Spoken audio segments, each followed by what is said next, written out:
tu kutik ulat kan. Tu betul. Tu jadi berutiung.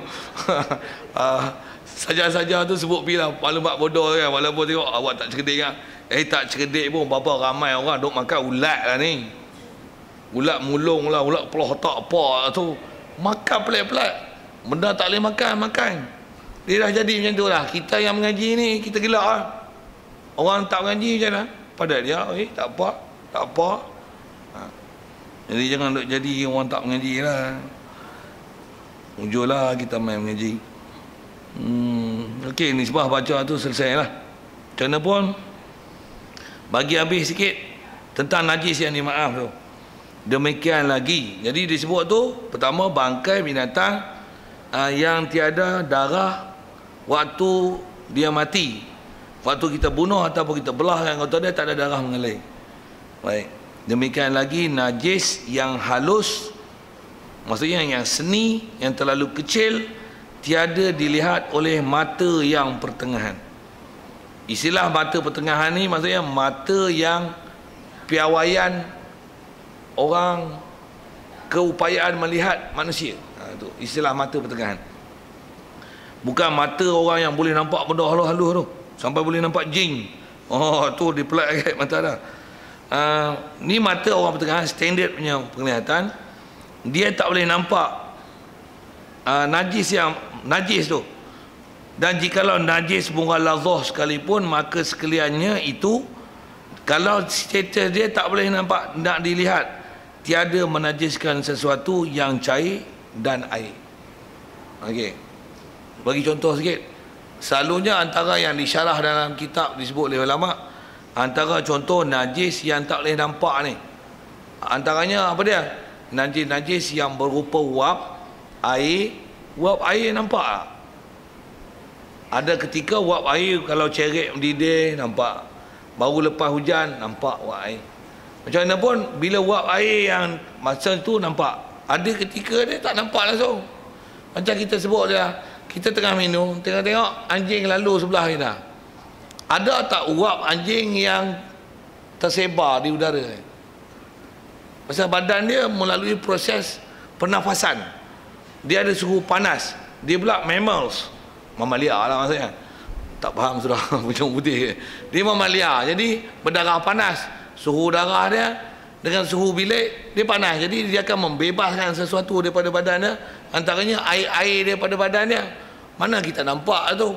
Air pula duduk sebelah. Anjing sebelah ni biu lalu. Nanti wap air tu. Macam mana? Itulah antara contoh najis yang dimaaf. Kalau memang anjing masuk, tu maaf kalau tak mau. Tu kita pun berasa kelepiak dah tu kan, air mercik tu. Ni tak, dia lalu lah. Ataupun duduk tepi jalan, sama ada meniaga ke, ataupun kita duduk minum air kedai tepi jalan, lepas hujan lori lalu, trailer lah tu, laju lah tu, agak-agak ada masuk air apa tu, jalan pula tu, taik babi ada, taik gajah ada, boh contoh tu kan, masuk ada, mungkin masuk, mungkin nampak tak? Mana ada pakai teropong kot orang nampak. Saja mata ni, mata hak asli ni, hak ori ni nampak. Nampak, taik babi terbang. Nampak? Tak nampak dia. Macam mana pun dari isi hukum tu maaf lah. Tapi atas kita nak jaga kebersihan, berhenti makan tengok tempat lah kata. Musim hujan pula tu, tempat pula anjing lah apalah. Jadi use your sense to choice which place you want to drink and to eat, okay, and to buy food, okay. Memang orang menjajah tepi jalan, tapi musim hujan, lepas tu lori bawa babi lalu, laju lah tu tuan-tuan. Cucuk pisang ada, cepedak ada, tak bertutup apa lah tu, kan? Macam mana pun asal hukum najis tak nampak pun, halal pun nak beli, halal. Tapi kalau tengok dengan fakta kesihatan dari sisi suruhan syarak macam mana, tak apa cantik lagi lah. Syarak suruh itu, dia tak suruh, tapi kalau pandang pada sudut makfu, ada bab ni maaf lah bab tu, sikit bab tu. Termasuk dalam tu juga, kalau sikit dengan contoh nak bagi faham kata tak nampak tu. Sekali antara contoh sebut dalam kitab juga adalah macam najis yang ada kat kaki lalat. Tahu ni, katalah kawasan penempatan kita duk kat kampung, kawasan pula anjing ada, lembu ada, kambing ada, macam-macam lah. Dia tahu tai babi ada, tai anjing ada, tai ayam moneh pun ada. Tai ayam moneh. Kita minum kat kedai ni mesti lalat banyak. Lalat pula bukan lalat biasa, lalat hijau hak engah tu. Maka ni macam air ni, air tak kira lah air oreng kan, press oreng kan, Nescafe kan, Neslo, tak kira lah air lalat tu. Dia ingat tai ayam moneh tu, tai ayam moneh tu. Ataupun tai babi tu, tai babi. Katalah kita kenal tai babi, saya tak kenal. Saja nak bagi contoh. Pasal nak dia sebut muka lazah sekalipun, bahasa ada macam tu kan. Tai babi. Lalat rengah hijau tu. Dia pijak tai babi tu. Dia pun dia gosok mata. Tu. Dia pun terbang. Kita pun tengok seekor tu kan.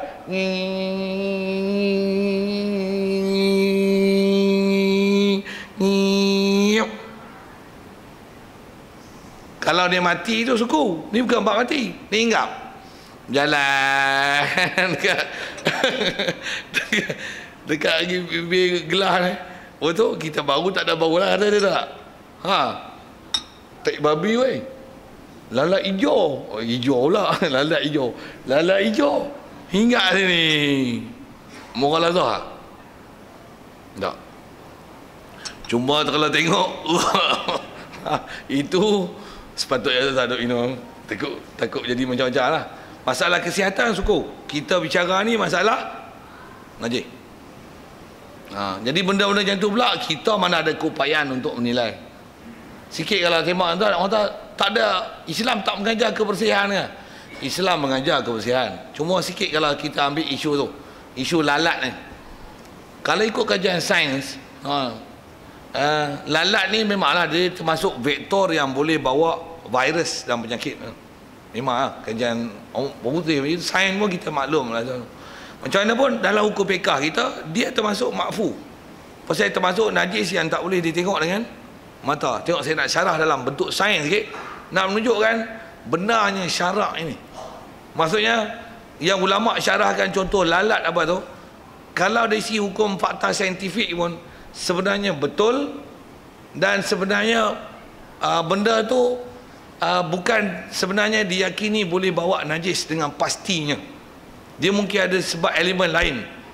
Tapi kalau tengok dengan fakta sains membuktikan bahawasanya keizinan syarak dan memberikan kemaafan di situ ialah satu benda yang fitrah, dan benda tu realiti Allah Ta'ala yang buat, dan nisbah syarak dia yang menetapkan ketetapan hukum tu, menunjukkan bijaknya Allah Ta'ala dan betul Rasulullah tu adalah utusan Allah Ta'ala. Saya nak tunjuk ke situ dan nak syarah kat situ. Lalat memang binatang kecil. Binatang kecil ni selalunya dengan saiz dia yang kecil, tentulah nanti luas permukaan dia besar. Apatah lagi lalat ni sebenarnya keseluruhan badan dia berbulu. Faham tak saya sebut apa? Kaki dia bulu, sumuk dia bulu, badan dia bulu kan.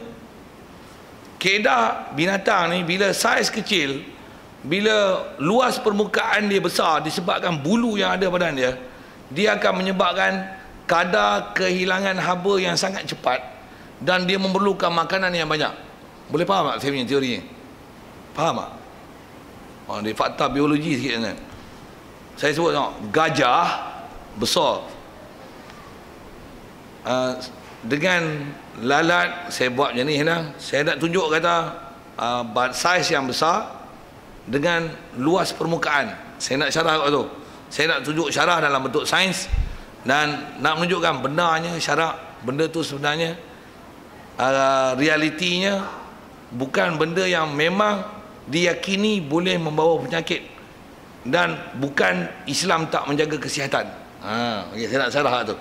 Macam mana pun tuan-tuan kena faham fakta sains ni sikit lah, baru tuan-tuan nak faham apa saya nak sebut kelalat tu. Kalau saya sebut ini, periuk besar, air panas, senang tak nak bagi sejuk? Susah. Buat macam ni senang.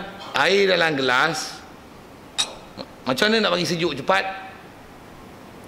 Orang tua dulu dah ajar kita. Pastikan bersih lah. Buat apa? Apa tujuan tuang atas piring? Istilah sains dia, tujuan tuang atas piring lagi besar pada yang bekas, lagi cepat sejuk. Betul tak? Apa teknikal bahasa dia? Membesarkan luas permukaan untuk mempercepatkan proses kehilangan haba. Lagi luas permukaan yang dibuka, maka lagi banyak haba yang dibebaskan. Dengan sebab tu air cepat sejuk. Faham fakta tu? Okey. Gajah kalau mati dengan lalat mati, mana cepat sejuk? Lalat. Alasan? Pasal saiz dia kecil, luas permukaan dia besar, pasal dia berbulu. Gajah 2 jam, 3 jam, 4 jam belum tentu sejuk, walaupun nyawa dah habis. Pasal apa? Badan dia yang besar, suhu badan dalam dia boleh tersimpan, luas permukaan dia sikit. Nak bagi sejuk cepat macam mana? Belah bedak-bedak, buka, sejuk cepat. Satu gajah kalau badan dia panas, tuan-tuan tahu dia buat apa? Dia kan rendah dalam air. Lagipun orang tak buat macam mana? Telinga dia besar. Sebab saya nak syarah sains sikit. Telinga dia besar. Pula tu telinga dia penuh dengan salur darah, kapilari darah. Kalau dia naik angin, dia panas, dia buat macam mana? Maksud apa? Luas permukaan telinga dia yang besar itu, dengan dia kipas tu, dia macam radiator kereta. Bagi kipas pusing, dia akan menyejukkan badan dia, riliskan kepanasan badan melalui telinga. Antara lain dia ambil belalai lah, tanah yang sejuk tu dia tabur kat badan dia, badan dia akan jadi berkedut. Waktu dia buka, dia ambil pasir, dia sembuh. Buat apa? Dia nak transferkan kepanasan badan dia pergi kat tanah. Cerita dalam bentuk sains sikit kan. Dulu ngaji sains sekolah kebangsaan, ngaji bodoh lah, tak ngaji bab syarak. Ni saya nak relate dengan syarak. Okey. Lalat, luas permukaan dia besar, kapasiti badan dia kecil. Walaupun dia pijak tek babi, walaupun tek babi sebelah ni. Dengan badan dia, permukaan dia berbulu, luas permukaan yang besar, dengan saiz dia yang kecil, walaupun dia pijak tek babi ni, tepi ni, dia angkat je tu, badan dia akan jadi panas, dan kaki dia yang berbulu tu mencepatkan berlakunya proses pengeringan apa yang dia pijak. Bila dia pijak pula benda tu kering, diterbangkan oleh angin, apa akan jadi? Kaki dia bersih.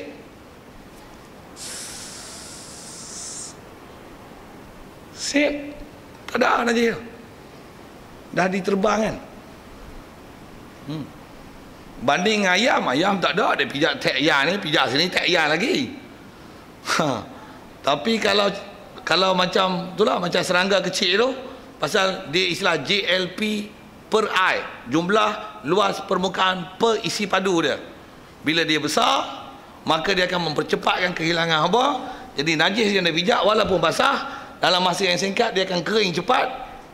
Lepas tu habuk-habuk najis yang lekat kat kaki dia akan jatuh, diterbangkan dengan angin, dia pijak kat sini, bersih kaki dia, tak nak kena kotoran.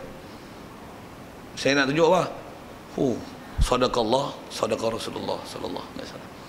Satu datang syarak macam tu, satu termasuk mustasnayat.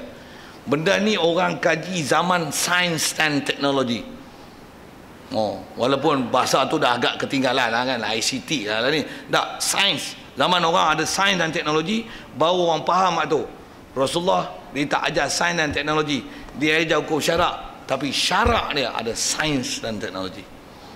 Dia ajar dengan basuh najis, dengan air, dengan tanah. Zaman ni dengan sains dan teknologi baru orang boleh kaji virus dengan teropong elektron apa dan sebagainya, mikroskop elektron. Rasulullah dah isyarat 1400 tahun dulu, kena najis anjing, kena jilat anjing, setuh dengan anjing, air 7 kali, satu daripadanya dengan tanah. Sadaqallah wa sadaqa Rasulullah sallallahu alaihi wasallam. Yang ni kita yang kena pakai hukum syarak. Kita nak mengkaji kan berpuluh ribu tahun kan tak sampai lagi. Ikut je Rasulullah, dia benar utusan Allah. Allah dia tahu apa makhluk dia, apa yang baik, apa mudarat kat kita semua dalam pengetahuan dia. Ikut je buku panduan Quran. Tengok ulama dah transferkan dia dalam bentuk fiqh, pakai. Itu kot. Untuk malam ni InsyaAllah kita sambung nanti nak cerita tentang dua kolah itu. Jadi ada very important information there. So coming soon lah, next month lah, InsyaAllah. Wallahu a'lam. Nisbah bicara tu selesai. Cuma nisbah kita baca yang terakhir ni, najis ma'fu disebut kitab ni sekat dua tu lah, dengan istilah najis yang tak boleh dilihat dengan mata. Yang contoh wap air saya sebut ke lalat sedikit dengan huraian sains gitu, dan juga bangkai daripada binatang yang tidak ada darah waktu dia hidup, tak ada darah mengalir kan. Yang tu yang dimaafkan dalam bab air. Wallahu a'lam. Soal kalau ada, kita ada. Tak ada, tangguh insyaAllah. Bismillahirrahmanirrahim. Allahumma nawwir qulubana min nuri hidayatika kama nawwartal arda min nuri syamsika wa dan abada bi rahmatika ya arhamar rahimin, warzuqna fahman nabiyyin wa hifdzal mursalin wa ilhamal malaikatil muqarrabin wa sallim tasliman ala jamil anbiya'i wal mursalin walhamdulillahi rabbil alamin. Assalamualaikum warahmatullahi wabarakatuh.